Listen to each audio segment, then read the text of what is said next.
Alright, it's time for Team Battle Blitzcrank. And he's actually one of the more recommended junglers. Which one? I mean, not recommended, requested junglers by people. Pretty much anybody, which to, like me or Foxtrot or how even Trick will get requests to do this guy. Because everybody's just like, imagine Blitzcrank coming from the jungle and pulling you to your death. And that's all fine and dandy though, but holy shit. His ganking is a mixture of good and bad. Bad in that, holy crap, your mana and your damage isn't so great early.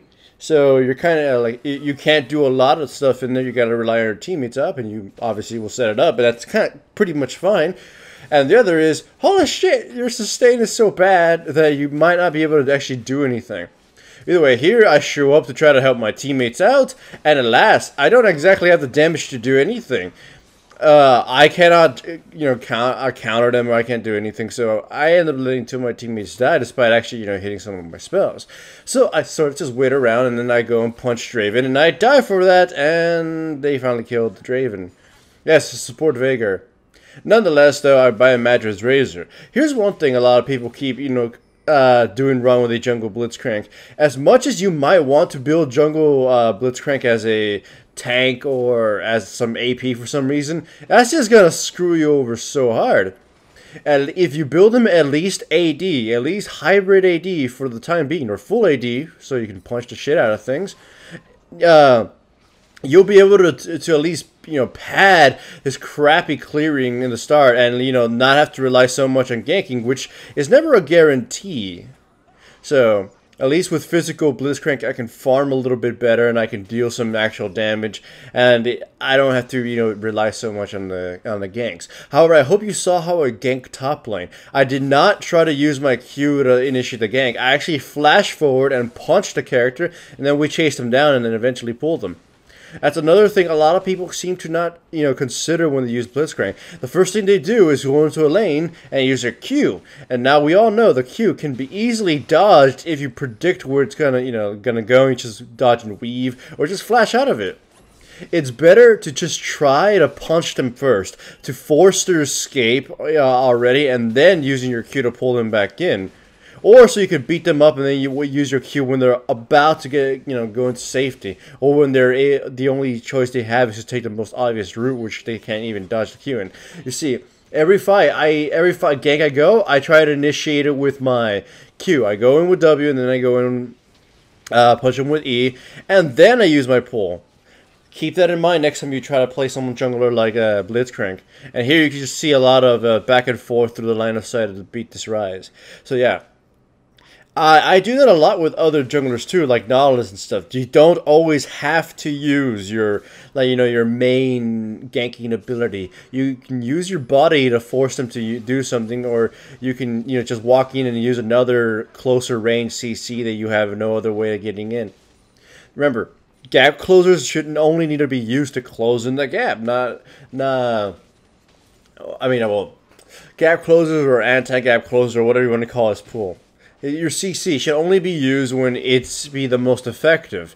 And stunning a character that's already stunned, or already in a position where you're gonna attack him anyways, is kind of a pointless thing. By the way, you see I'm fully committing to this whole Feral Flare Blitzcrank. Here I pushed forward to attack Yasuo, and then my teammates sort of you know what, I'm gonna let you die, because we troll each other that way, and he can go die in a hole or something. Either way, I know it's a stunt, but I'm doing the whole, talk about Blitzcrank sort of thing. Jungle Blitzcrank isn't a thing, because honestly, why pick Blitzcrank when you could pick someone like Nautilus? Nautilus has a better clear time, doesn't have to make his build all sorts of weird, and doesn't rely so heavily on, succeeding his ganks. As I've already said, Nautilus can actually, farm well enough on his own, in which he won't be completely screwed if he doesn't farm. Blitzcrank, on the other hand, damn, if I didn't have these items, I would be able to do nothing. In fact, the only reason I can clear and gank is because I managed to get a Madra's Razor and some other AD items, so my punches are brutal. And of course, I'm not leveling Q for the lower cooldown or anything. I ended up leveling E for the better punchiness. Time to fish some foos. Still, though, surprisingly, Blitzcrank does deal a lot of damage if you gear him up. Survivability is freakishly low. Not surprisingly, because you're not buying any mono or actual tank stats. But holy crap! If the next time you want to try Jungle Blitzcrank, try building a Ghostblade on him. Ghostblade Blitzcrank, go in with W, go in with Ghostblade, punch them out, and spam your Q. I mean, spam your E. You will deal a surprising amount of damage. I was surprised, in fact. The only reason I'm playing Jungle Blitzcrank is because I fought a Blitzcrank in the jungle, and he rushed. He rushed Feral Flare, and he rushed the Ghostblade, and then he built an Infinity Edge. And my god, did he hit really hard. Though, not surprisingly, he blew up in every single fight. The second the Vayne got on top of him, he died. Also, the Blitzcrank, the Alistair right there tried to headbutt, and you saw that it fucked up, and it cost him his life. I have no idea what actually happened, or if he hit a minion under the champion, I'm not too sure. But he fucking died for that. That was kind of very unfortunate, and as a result, I died for it too. Either way, Blitzcrank holds a special place in everybody's heart because he's funny to look at and funny to use. Just this robot with big-ass arms just waving him around and pulling people to their deaths. Blitzcrank has that, kind of annoying ability that one good pull, regardless of how bad you've been doing, can win the game. Pull the right sucker and then kill him, and bam, the enemy team is at a massive disadvantage. So not surprisingly, though, Blitzcrank is at a...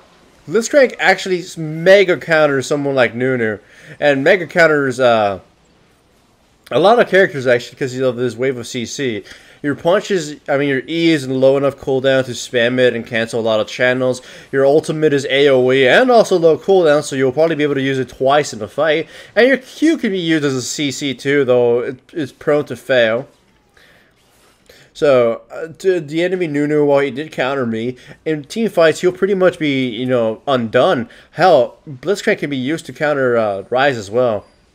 And in a weird way, I would actually say that in those situations, Blitzcrank could be justified as a pick, though I'm not too certain about a jungle pick.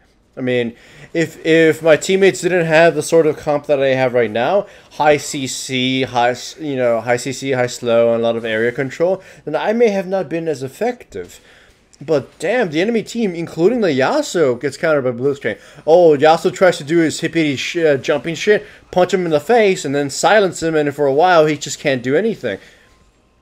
And he can stop the Q with his wind wall, but I can just go up and punch him in the nuts. And Sona too, if I get on top of her first, she won't be able to use much of her, control or whatever. So I'm wondering, which team comps would Blitzcrank be good? In fact, that could be the question of the day if you want to answer it. Like Jungle Blitzcrank, I'm finding it hard to justify him because of all the weaknesses he has. Like pretty bad clearing, really fucked up itemization in the jungle. Fucked up itemization in the jungle, incredibly bad sustain, and just outright slow at clearing. Until you buy at least like some AD and your punches become deadly. And also your leveling, how you level him in terms of skills is a little bit different than what you normally would want to level him. And it's made worse by the fact that your mana pool is so shitty and your itemization won't complement it because in the jungle you gotta make other expenses. It's just weird. But his ganking is great. His utility in teamfights is enormous. And here, to return the favor of my Veigar teammate, I just let him die. Because, fuck you, Orlando. You let me die once, I let you die but yourself. So, Blitzcrank, I want to pick him. I like picking him. You guys see me whenever I get a chance on, ARAM, I'm like, I first pick the shit out of him. I'm not confident enough to pick him in, a support role. Or top line like I've sometimes seen him. Because, man, if you fuck up in the support role, then you're down. You're dead. You let somebody else down. If you fuck up in the top lane, then, you're just going to get sit on the entire time. And in the jungle, I already explained his weaknesses, so I may or may not want to pick him. Nonetheless, though, this game is pretty much over. The enemy team gets wiped out. I died, but holy crap, was it fun, fighting this. I may not have the most kills, and I may have negative kill-dash ratio, but I did provide with my assists. It was a bit stompish, but come on, I used this one to talk about a Blitzcrank. The enemy team got sort of raffle stomped, and my team comp was really odd, but holy shit did we have a lot of utility, and it worked out so well with Blitzcrank. So remember, if you're going to play Jungle Blitzcrank, try building him AD, and try making Ghostblade one of your must-to purchases. Hooray for the fisting, and for Blitzcrank.